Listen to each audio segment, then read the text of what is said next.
Hello, I'm Gayle McLaughlin. I'm the former mayor of Richmond, California, a diverse working-class city of 110,000 people in Northern California. Thank you for tuning in to this short video, sharing our experience, the Richmond Progressive Alliance.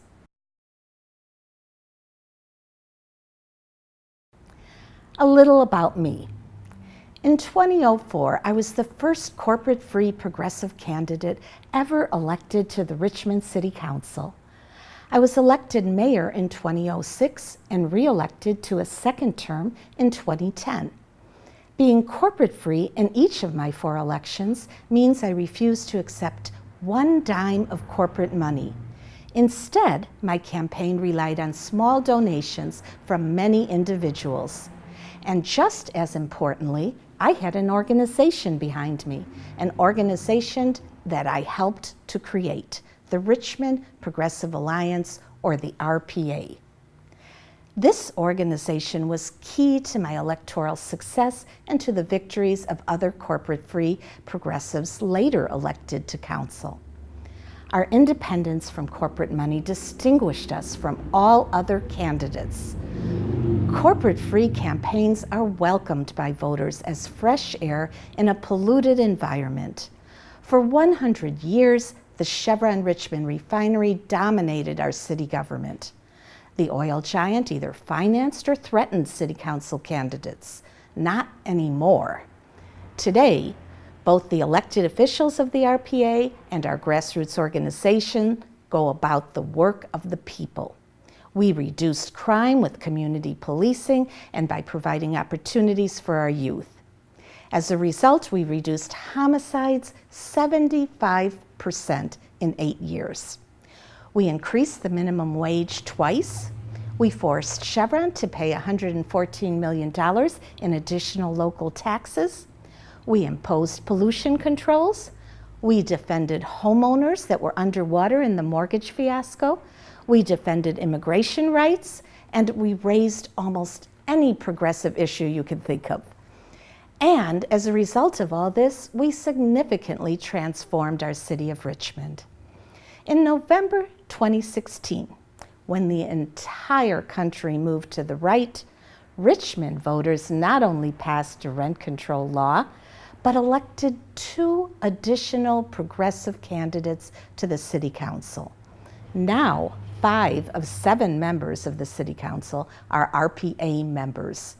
After 15 years of organizing, we have achieved a corporate-free, progressive supermajority, and we continue the transformation of our city. Let me now introduce our youngest City Council member, Melvin Willis, elected in November 2016 with the highest number of votes. Melvin will guide us through an exploration of the key ideas of our RPA approach to community organizing and political empowerment. Here is Melvin in a conversation with fellow RPA Steering Committee members. Hi, I'm Melvin Willis. The RPA has been an amazing tool of transformation in our city and my personal life as well. Early on, I was impressed with Gayle and the first RPA elected officials. They were real, they cared, they were accessible and committed to solutions that we needed here. They supported the community causes I was working on. They also mentored me and promoted my participation in the leadership of the progressive movement. Let me introduce you to some of my fellow members of the RPA, and we'll ask them about some of the RPA's key ideas. Hi, I'm Jevon Queoles, and I am the Vice Mayor of Richmond, California, and I'm also on the RPA Steering Committee. So what is an idea that people need to have to start an organization like RPA, or just even get involved into an already existing group like the RPA? Well, in order to start a local progressive political organization like the RPA, or even to join one that currently exists, the first thing that people need to know and to be at a place, they have to be at a place where they have said enough is enough. I've had enough and I'm ready to step up to the plate. That's what's needed. And you really have to be fed up with the way things are going. In fact, things are getting to a point of no return right now, and you have to be at a point where you see that and recognize that. You'll also recognize a very important truth, and that is that saying that we need to be the leaders that we have been waiting for. The people on the planet can't wait. We have to be at a point where we acknowledge that we are all that we have, and we have the capacity and the power to say yes or to say no. Now, after that really disastrous 2016 presidential campaign, our brother Bernie Sanders, Senator Bernie Sanders, urged his followers to run for local political office and to develop new corporate free leadership and corporate free organizing. The RPA had a head start in this model. We started this back in 2003. And really, all you have to do is find other people in your community, other people in your workplace, or just even in your neighborhoods, those people who are ready to build an alternative political power structure. And that's it. That's how we got started, and that's how I got started. Great. Hi, I'm Andres Soto, and I'm a co-founder and a member of the Richmond Progressive Alliance. Andreas, why start an organization like RPA? Why not just run for elected office? Well, in the RPA model, we do both, and both are essential. The RPA model is like this. If you're going to run for office, run by organizing. Don't be a lone ranger or lone wolf who tries to get support from a few unions and organizations for your race. Instead, make it your goal to develop anti-corporate consciousness among your fellow residents and join them in creating a long-term progressive local organization that will remain in place long after the election is over. This organization will accumulate political experience, tools, and wisdom with each electoral cycle. It also constitutes the base of support for the progressives elected to office, helping them mobilize for progressive measures. The organization participates year-round in local struggles and mobilizations during electoral years and non-electoral years alike. When campaigns are over, with success or without success, the organization remains, and it grows and it accumulates, and it becomes a stronger tool for the people's power. I'm Mike Parker, a former member of the Richmond Progressive Alliance Steering Committee. Mike, how does a Progressive Alliance organization get its start? Like, who should come together, who should be included, and who should not be? Well, in our experience, it is best to find a small group of people who share some common values and have a diversity of backgrounds and connection with different communities in our city. We have to identify 10 good people with thoughts and values. We have to keep conversations face-to-face as much as possible.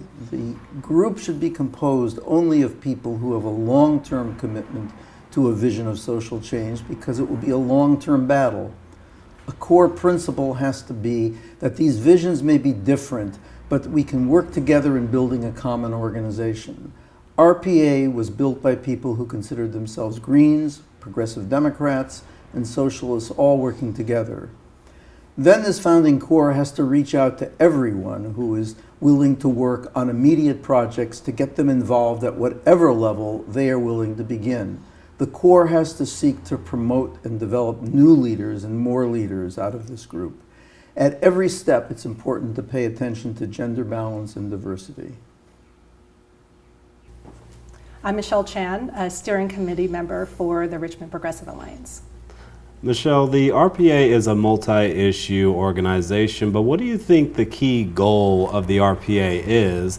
And is that goal any different from the other good organizations within the city? Well, Melvin, in the RPA model, the central goal is to put political decision-making power in the hands of the people through corporate-free representatives. In other words, our goal is to sit at the local tables where decisions affecting our lives are made and to represent the interests of regular residents and not the corporations. Now, it's important to note that the RPA is not a social service organization. We don't provide direct services. There are actually lots of great organizations in Richmond that do that. But for many years, these organizations worked really hard to make the city more equitable, healthier, and safer. And at the same time, the local city council allowed industries to pollute, banks to engage in predatory lending, police to engage in abusive behavior, and for developers to ruin the common good. And so these direct services and mobilizations and public protests, they're all important. They help develop solidarity. They are good for creating public pressure, but they need to be accompanied by progressive voting power in local government. And that's why the RPA focuses on the goal of winning elections for the people, and then continues growing our organization year-round through education and activism. Thank you. Portia Brown with Richmond Progressive Alliance Steering Committee. Okay, Portia, the RPA rejects corporate money and does not endorse any candidate that does accept corporate money. On the other hand, we do accept union support. Why? So this is an essential part of the RPA's spirit and soul. Money from corporations must be rejected because the only goal of all corporations is to make profit at everyone's expense. We are absolutely unwavering about this fundamental principle of our progressive politics. The Alliance cannot serve both the people and the corporations. Some will suggest it is not wise to reject all corporate financial support. They will say that taking corporate money for an election does not take away a candidate's independence, that it will help the voter outreach, and that everybody else does it anyway. But corporate money corrupts our democracy, and the addiction to corporate money ruins good elected officials. Demonstrating complete independence from corporations does more for the success of progressive candidates than any benefit from having a few corporate dollars. On the other hand, every penny offered by brothers and sisters in organized unions is offered in solidarity and in hope that the progressive candidate will represent the interests and the needs of the 99% of us. It's simple. Corporations are not people. Unions are people. Thank you. Hi, I'm Ben Choi. I'm an elected official. I'm a city council member in the city of Richmond, and I'm also a member of the Richmond Progressive Alliance Steering Committee. How does RPA find good candidates to run? Well, once a local progressive alliance is clear about the goal of organizing by running progressive candidates for local office, it's time to find the candidates. What makes a good candidate? The values and integrity of progressive candidates are much more important than professional knowledge and government expertise. A progressive person learns to be a good elected official by acting with integrity and common sense, and by following his or her progressive values. If there is more than one seat and more than one progressive candidate is willing to run, the RPA model promotes the idea of running in a slate. Each candidate will have particular strengths and priorities and can pull together a small group of people functioning as campaign manager, treasurer, and other roles. The progressive slate of candidates should also be supported by an overall shared coordinating committee, which shares and coordinates resources and volunteers. We also strive for progressive candidates to represent the demographic, gender, and other diversity aspects of city residents. In the RPA model, even an electoral loss is not necessarily an overall defeat if the campaign has provided the organization with more experience, skills, and wisdom. All elections are victories if the community has gained more awareness of the progressive candidates and the organization challenging local corporate control. I'm Malia Everett. I'm a co-founder of the Richmond Progressive Alliance and currently a member of the steering committee. Malia, how did you launch the Progressive Alliance and its first candidate? To launch our Progressive Alliance and our progressive candidates to the general public, we organized a forum and widely invited all the potential allies and supporters. We presented the newly formed Progressive Alliance, its values and goals, and its candidates. We invited people to participate in the alliance and in the campaigns. We also invited prominent spokespersons of local organizations to talk about issues of social, economic, and environmental justice. The meeting also allowed participants who wanted to speak to have the opportunity to make a brief statement. The RPA's first forum was called A Dialogue on Richmond, and it lasted about 4 hours. I was the MC. It was very successful. Radio and newspapers covered it. And the names of our two candidates were in the media. Many attendees gave us their contact information and joined the alliance. We strongly recommend this approach. Once you have the basic elements together, open up those doors. Thank you. I'm Marilyn Lang, and I'm a co-founder of the RPA and a member of the steering committee. Marilyn, how does an organization like the RPA learn what are the most pressing issues in the community? A local progressive alliance should embrace the local issues that are most important to the community. These issues might include local environmental problems caused or worsened by an industry, a crisis in the cost of housing and rents, a police brutality issue, the lack of good employment, or a school crisis in the district. The hottest issues aren't necessarily the issues that all Progressive Alliance members think are the most important, but they deserve clear progressive responses. Victories on hot issues will help develop support for the Progressive Alliance and its candidates. Early on, and with the help of allies, we put together a Richmond People's Convention with a historical analysis of Richmond and discussion of many policy issues and priorities. People voted on priorities. The RPA prepared thoughtful progressive responses to the hottest community issues and made them central to our educational campaigns. The hottest issues have the potential to bring lots of community support to the organization and the progressive candidates. Thank you. I'm Eduardo Martinez. I'm an elected member of the Richmond City Council and also an RPA member. Not all local progressives want to join the alliance, so how does the local alliance go about working with other progressive individuals and organizations? The RPA is a year-round organization. We are always present and participate in as many local struggles as possible. We invite all members of other organizations to join the RPA, and we have reserved some special seats in the RPA Steering Committee for allied organizations. We're always working on coalitions, and during electoral years as well as non-electoral years, the local Progressive Alliance participates in short-term and longer-term coalitions taking place in the city around local issues. Occasionally, we lead the formation of a coalition. Other times, we send a representative to participate in a coalition pulled together by other organizations. Coalitions are often focused on one issue or a set of issues, and it helps the Progressive Alliance to learn about them and to share what we know. The participation in local coalitions is mutually beneficial.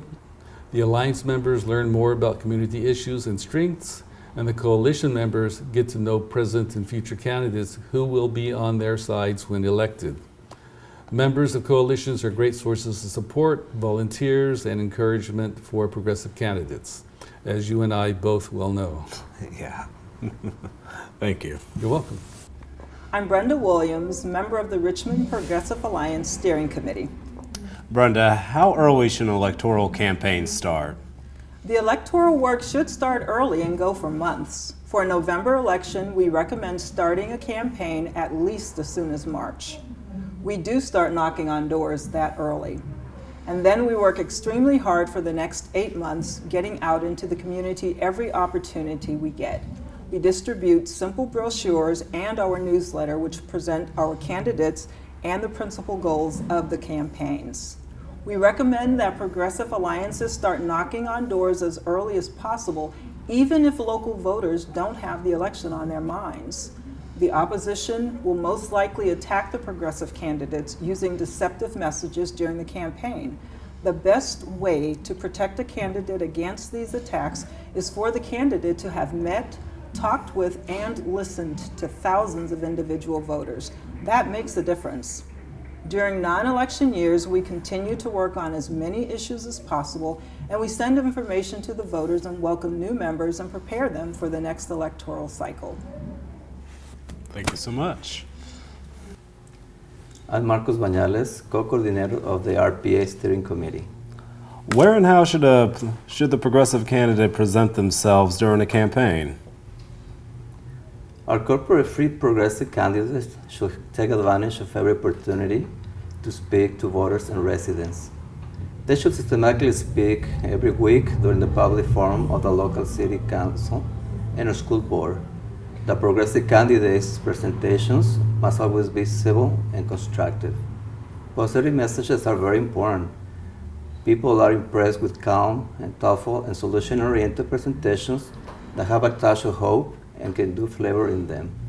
The candidates should engage the community around their issues and convey to them that if we all come together, voters and corporate-free candidates, we can do progressive change and we can make our city better. Sí se puede.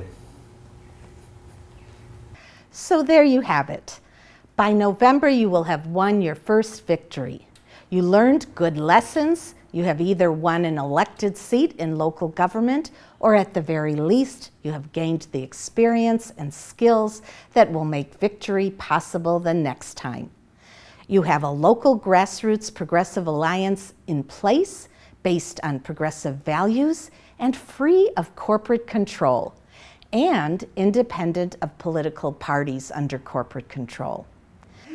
You have established a name and a reputation, and you are ready, after some well-deserved rest, to start the process again. So that's our basic outline for building a local progressive alliance. In summary, be ready to say enough is enough, and be the leaders we are waiting for. Run for office and build an organization. Do both. Start with 10 good people. Define the goal of your organization: to win local elections and to build a local movement. Be clear about rejecting corporate money and embracing union support. Find candidates and build a campaign team. Launch your progressive alliance and present your candidates to a community event. Identify the hottest issues in your community and build around them. Participate in coalitions. And finally, run for office, evaluate your progress, and start again. You are on your way to local political power. Don't forget to connect with people doing similar efforts in nearby cities and throughout your state. And remember, if we did it in Richmond under the money might of Chevron, it can be done anywhere and everywhere.